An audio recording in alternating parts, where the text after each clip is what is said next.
The military-industrial complex. The disastrous rise of misplaced power. Hey, y'all, Scott Horton here. I'd like for you to read this book, The War State, by Michael Swanson. America's always gone to war a lot, though in older times it would disarm for a bit between each one. But in World War II, the U.S. built a military and intelligence apparatus so large, it ended up reducing the former constitutional government to an almost ceremonial role and converting our economy into an engine of destruction. In The War State, Michael Swanson does a great job telling the sordid history of the rise of this national security state, relying on important first-hand source material, but writing for you and me. Find out how Presidents Truman, Eisenhower, and Kennedy all alternately empowered and fought to control this imperial beast, and how the USA has gotten to where it is today, corrupt, bankrupt, soaked in blood, despised by the world. The War State by Michael Swanson, available at Amazon.com and at Audible.com. Or just click the logo in the right-hand margin at scotthorton.org. We should take nothing for granted. All right, you guys, welcome back to the show. I'm Scott Horton. This is my show, The Scott Horton Show. And our first guest today is Mitchell Prothero. He's a reporter for McClatchy newspapers, McClatchyDC.com. I think now in Turkey, but reporting on Lebanon, Syria, etc., the Sham, as some call it, I guess. Welcome back to the show. How are you doing, Mitchell? I'm doing pretty good today. How's our sound levels doing? You sound just fine. Okay, great. Yeah, good times. Appreciate you joining us here today. Bad times. You have so much news to report here. Let me just stand out of your way. You give us the rundown, and then it may not be till the second segment that I get to start with my follow-up questions. There's so much going on with the Islamic State of Iraq and Syria. Yeah, it's really been a remarkable week on that front. I mean, going into this week, we knew that they were a powerful group controlling a big chunk of eastern Syria, limited for the most part around eastern Aleppo and Raqqa, and that they'd been conducting operations, in various incarnations for the last 10 years in Iraq.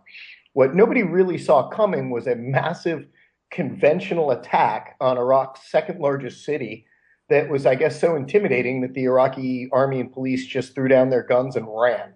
So essentially, they've driven to within about 60 miles of Baghdad now. You could safely say the Iraqi state is in disarray, if not on the verge of complete collapse.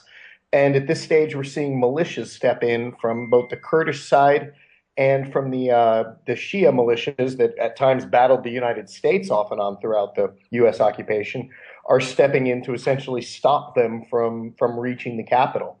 It's a very fluid situation, and it's incredibly difficult to get your head around.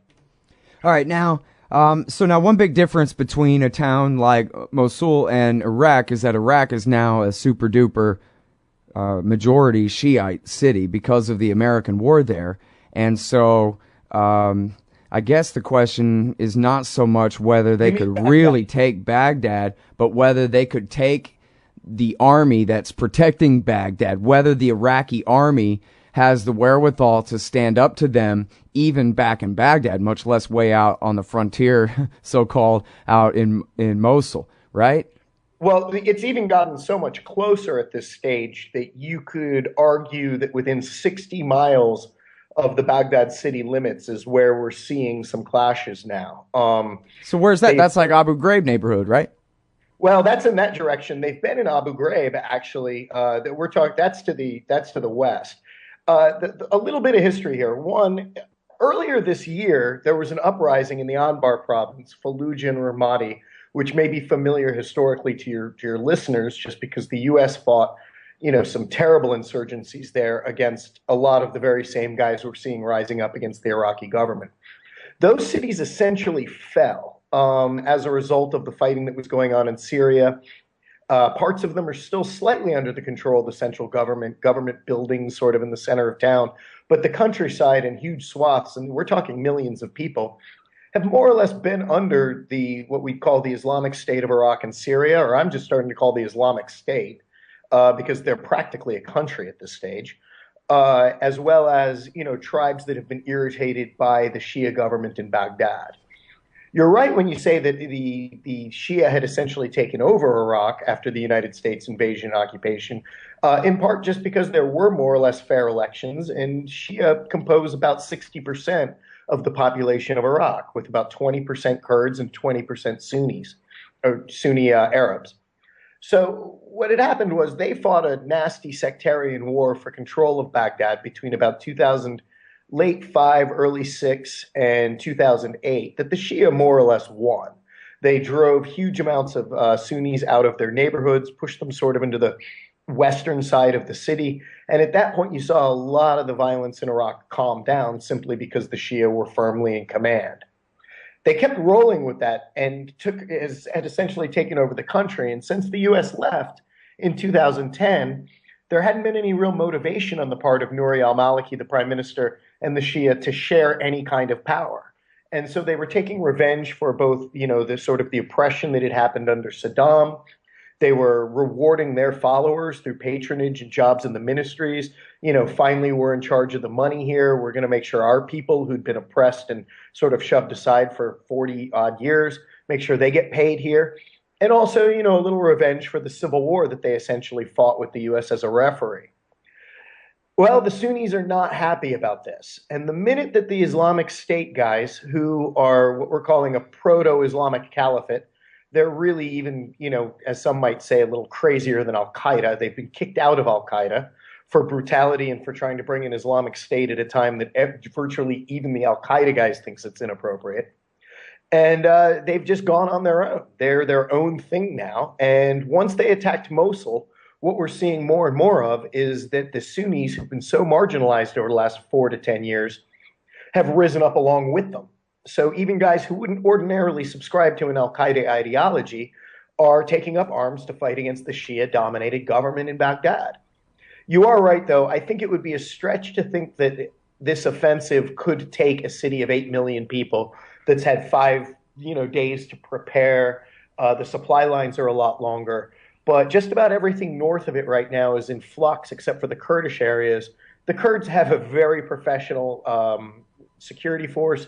They're U.S. trained. They're very, very well motivated and have a tendency to, as we used to joke, carry medical packs and hold guns with both hands, which makes them elite troops on some level in Iraq. And those guys don't screw around. They've already pushed out, so we haven't seen ISIS or the Sunni uprising willing to really face off with the Kurds at all. They've been concentrating on pushing south towards Baghdad and grabbing as much of that Sunni triangle as possible to connect with what they've already got in Fallujah and Ramadi, which is starting to look like, a third of the country. Right.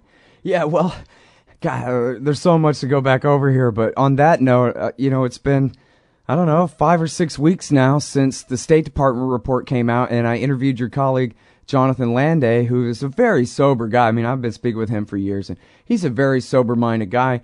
And he was saying, look, it's not a proto-state. It is a state, okay? It's a country now. It's not a lawless Wild West, Nope. would-be Jihadistan. It is Jihadistan. It is a country now.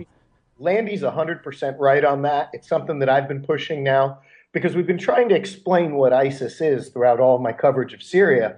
And what we said was first they were al-Qaeda affiliated and inspired, and then they were sort of a rogue al-Qaeda offshoot. But now we just got to call it the Islamic State. That's what they are.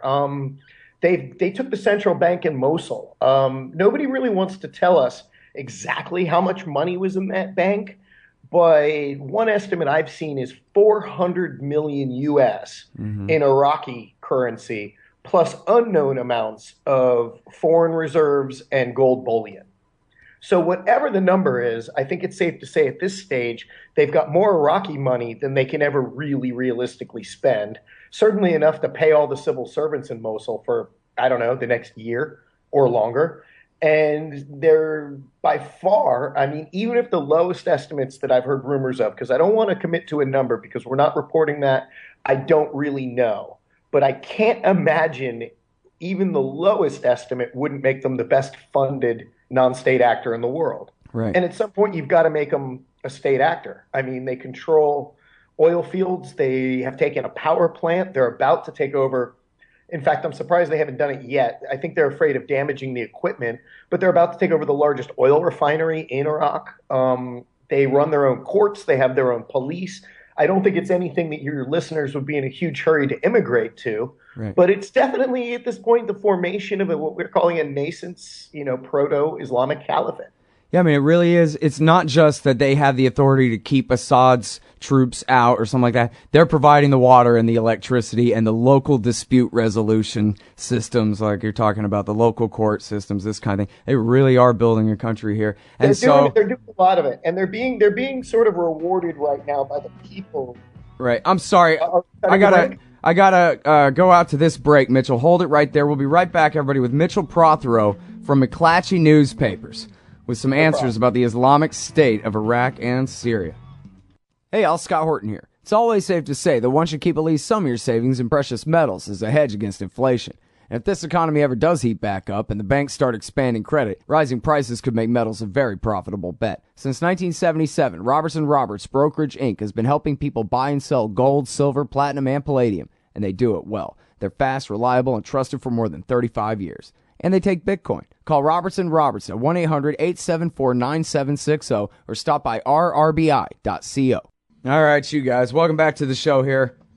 I'm Scott Horton. I'm talking with Mitchell Prothero, writing for McClatchyDC.com. Thank you very much, Mitchell, for holding through the break there and staying on with us.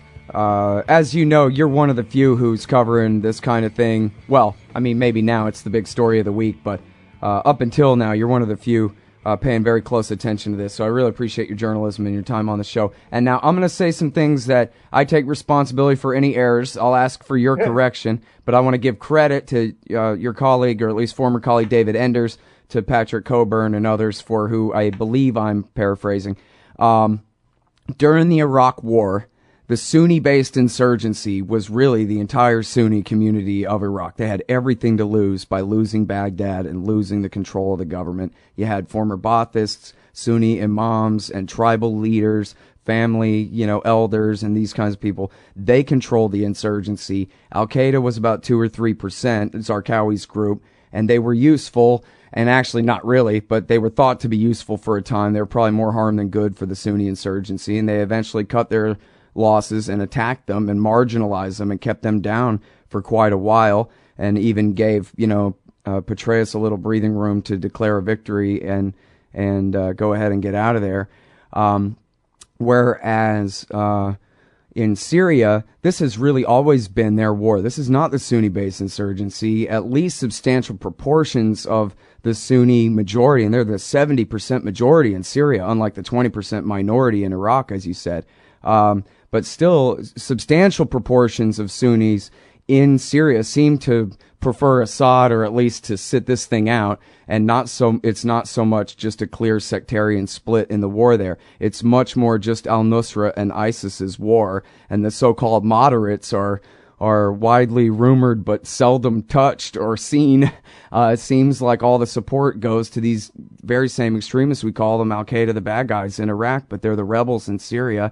And so now that we see, and there's obviously a few different places you could go with this discussion too, but now we see ISIS coming in and, walking right in to Mosul like this. I wonder if you, or if there's even enough indication to know yet, or if you have an opinion on whether they have grown in such strength that it's no longer fair at all to say that they're marginal compared to the Sunni insurgency or the Sunni opposition to Maliki in Iraq compared to the old days, the way it is in Syria.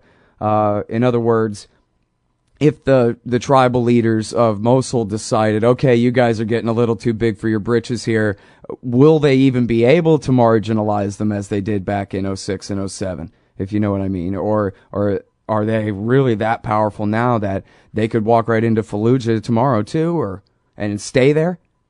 Well, they've managed to hold Fallujah for 6 months as a. Well, I mean, I'm sorry. I should say one more thing about that too, and I'm sorry because I ask really long questions sometimes. It's not much of a question as much of my best understanding for you to correct. But I seem to remember that they flew the black flag in Fallujah, and some local tribal leaders told them take that thing down, and they took it down because it really was much more a tribal thing than an Al-Qaeda thing. But I don't know how to parse this stuff that much, Well, one thing is, and we all got to get into the practice of, we need to get away from the Qaeda thing at this stage, because like I said, these guys have transcended that stuff.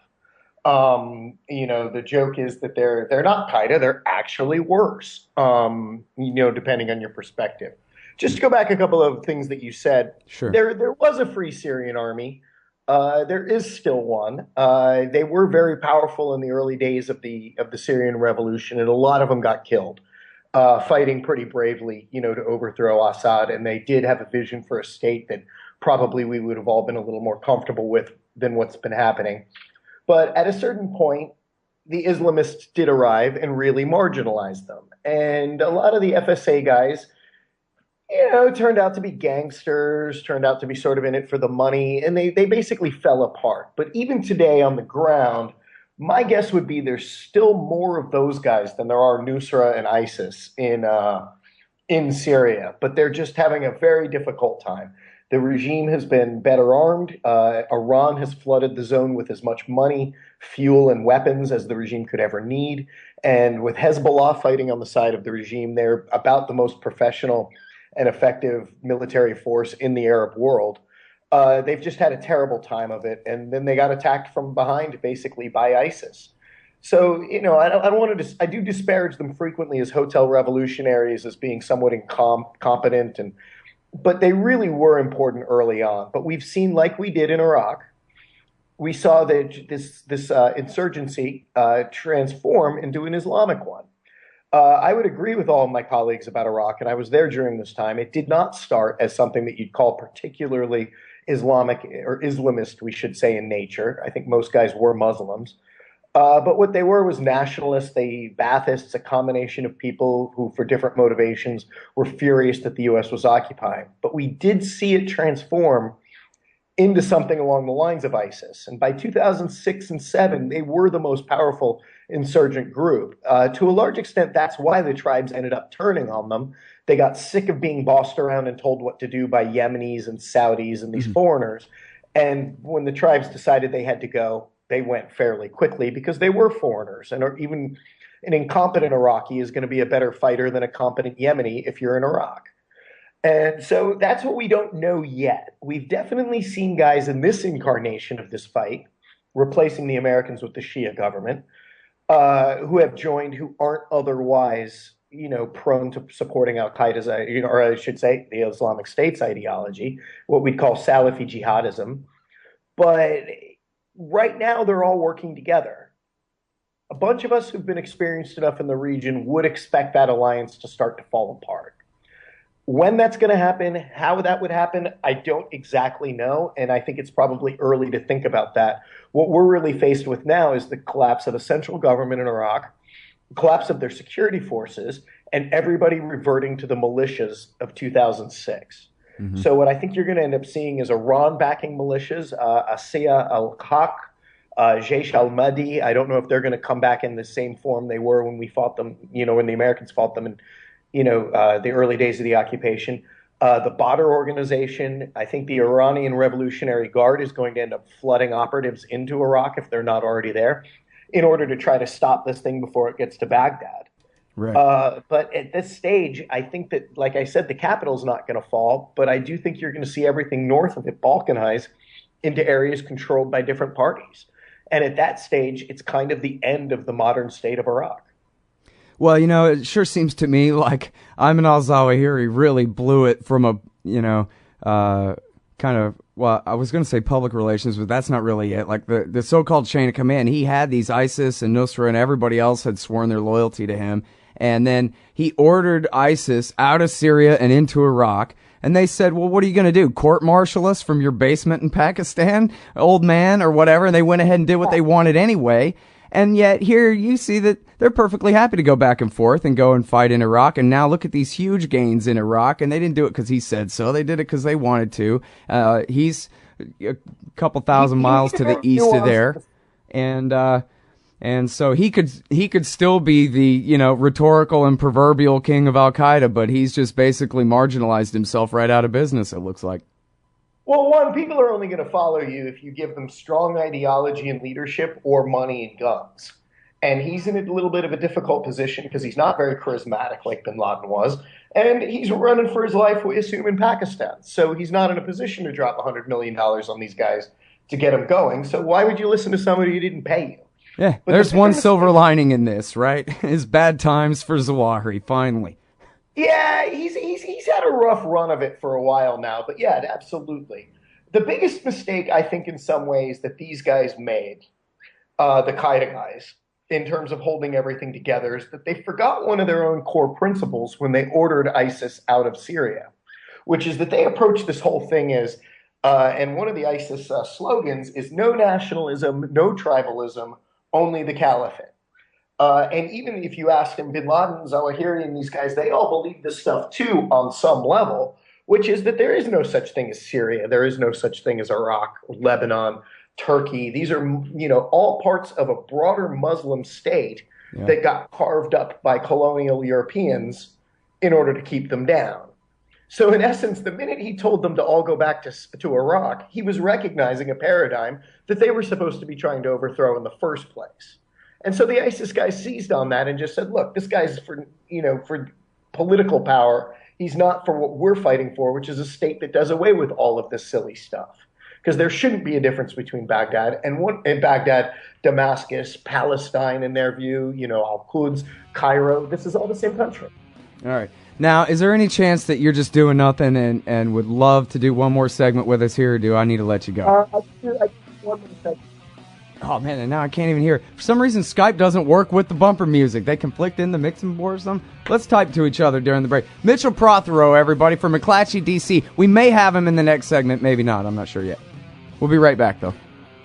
This part of the Scott Horton Show is sponsored by Audible.com. And right now, if you go to audibletrial.com/Scott Horton Show, you can get your first audiobook for free. Of course, I'm recommending Michael Swanson's book, The War State, The Cold War Origins of the Military-Industrial Complex and the Power Elite. Maybe you've already bought The War State in paperback, but you just can't find the time to read it. Well, now you can listen while you're out marching around. Get the free audiobook of The War State by Michael Swanson, produced by Listen and Think Audio at audibletrial.com/Scott Horton Show. All right, guys, welcome back. I'm Scott Horton. This is my show, The Scott Horton Show. And I've got Mitchell Prothero on the line. He's an investigative journalist, a war reporter for McClatchy newspapers, McClatchyDC.com. Iraqi government asks U.S. to bomb Islamist fighters as 30,000 troops flee their posts. Oh, my God.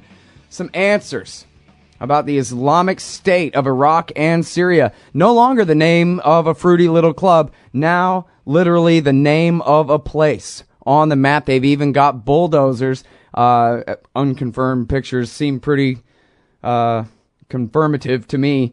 They're bulldozing the dirt berm that demarcated the Sykes-Picot line between Iraq and Syria. It's over. The Islamo-fascist caliphate that always was just the Bush administration's fantasy is now coming to life in real life.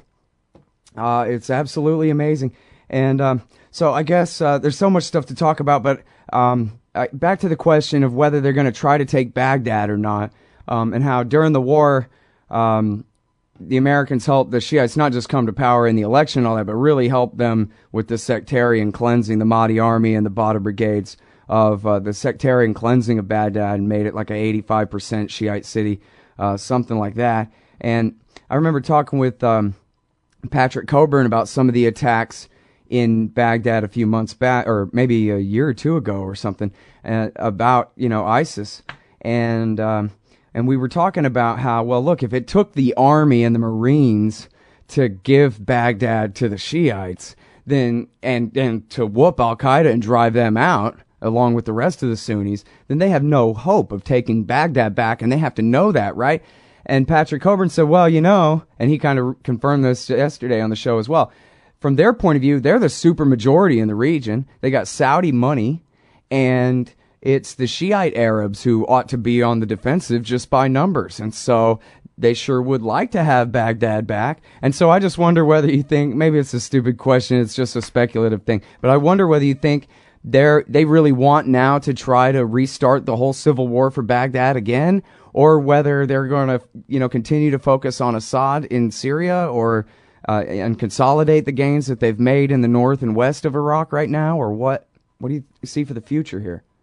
Well, on some level, we can do what would be logical and tactical. And you always have to keep in mind that, this is the Islamic world's equivalent of a bunch of school shooters. So they really might think God has told them it'll all be okay, and they could make some very terrible tactical mistakes. Right. One would be trying to fight for Baghdad. That's what I'm hoping. I mean, no offense to the people of Baghdad, but I don't want them coming west. Well, look, the fact is they're not coming in this direction. The fact is, I find it extremely unlikely that they would be capable of taking a city of 8 million people that, for the most part, doesn't want them. Particularly when you factor in they've had time now to push up and reconstitute some of these militias that are actually quite experienced and very ruthless. Jaish Mahdi, the Haq guys, and Badr organizations. These guys are getting geared up and organized right now by the Iranian Revolutionary Guard. We've got persistent reports that I can't confirm, but I'd be shocked if weren't true, that Qasem Soleimani is who's the head of the Quds Force for Iran, the guy that a lot of people consider having saved the Syrian regime last year, that he's in place right now directing all of this. And like I said, I'd be shocked if he wasn't. Yeah, and America's sending him some F-16s to help. Well, that's the funny thing is, at this stage, one, this type of thing makes very strange bedfellows. I had Hezbollah guys telling me a year and a half ago, wait and see. Hezbollah, Iran, America, and Russia are all going to be fighting alongside each other against these crazy Qaeda guys. And we all kind of snickered, and I still think that's unrealistic, but it's a lot less crazy now. The simple fact is, at this stage, American and Iranian strategic interests definitely coincide. I don't see America getting particularly involved in this. One, the Obama administration's made it perfectly clear that they don't really feel like there's a ton that they can do, which I think is a realistic view. There's a tendency by conservatives, I think, to overstate America's influence and ability to do things. And then I think that the left has a tendency to overstate America's ability to screw things up. America really isn't that involved or important to any of these people right now. We can dump more money and weapons into the field, but even if you notice, the statements that have come out of the administration are, this is your problem, guys. We offered to leave a training force back in 2010. You and Iran conspired to tell us to get the heck out. And so I think you and Iran look like you're in pretty good shape to handle it, which probably is the smartest thing for American foreign policy to do. I saw a quote earlier today from a guy, an analyst who covers jihadi groups, who I respect a lot, who said, if you think about it, how much influence did the Ottoman Empire have over Catholic and Protestant sectarian violence in Ireland? Keeping that in mind, what do you think America could do to stop a Sunni-Shia civil war, sectarian war, if both are really intent on having one? And frankly, I think both sides have had it with each other. I think that this has been a long time coming. I think that America screwed around trying to manipulate these tensions for their own gain and really didn't get anywhere with it and have sort of ducked out. And at this stage, what you're seeing is you were sort of right when you said, talking about Saudi, you see a lot of the Gulf states who are Sunnis extremely worried about Iran's influence. Iran is the natural and historical superpower in that region with 77 million people. And, they're Shia, and they're kind of all having a reckoning right now that I'm not sure anybody involved really cares what America thinks. The joke is if two groups of people want to kill each other and take each other's stuff, they're not really going to listen to outsiders. Right. So right now I just don't know what the West could do. I think that Turkey and Iran can get involved. I think that they could probably help put this down fairly quickly if they really threw themselves in. But from what I can tell, it's a regional problem. It's a regional thing that's been coming down the pike for a very long time. And the more the West stays out of it, I think the smarter it would be. I mean, that's editorializing a little bit, but I just can't see what America could do right now, short of dropping 100,000 guys in there who would just end up bogged down in another stupid occupation, and nobody's even suggesting such a thing, except maybe Senator John McCain. Right.